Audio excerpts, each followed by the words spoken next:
आंदोलनाची राहुल गांधी यांना झालेली अटक, जंतर मंतरवरील विद्यार्थ्यांना झालेल्या मारहाणीच्या निषेधार्थ नागपूरमध्ये काँग्रेस आक्रमक झाली आहे। काँग्रेसच्या वतीने लोकभवनासमोर जोरदार निदर्शने करण्यात येत आहेत। दरम्यान पोलिसांनी काही आंदोलकांना ताब्यात घेतलं असून परिसरात तणावाचं वातावरण निर्माण झालंय।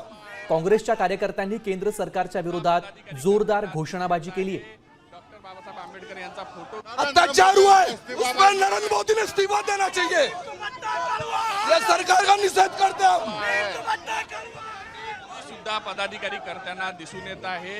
डॉक्टर बाबासाहेब आंबेडकर नरेंद्र मोदी राजीनामा भेटल्याशिवाय आंदोलन संपणार नाही। जो बच्चों रहा अत्याचार हुआ है, उसमें नरेंद्र मोदी ने इस्तीफा देना चाहिए। विद्यार्थ्यांना मारहाण झालेली आहे तर हा सगळ्यात मोठा बिग प्रश्न आहे की विद्यार्थी आपल्या देशाचा भविष्य आहे, आपल्या देशाचा कणा आहे। या देशाच्या कणाला तुम्ही मारहाण करत आहे। भविष्याचं तुम्हाला भारताच्या भविष्याचं काही घेणं देणं नाहीये।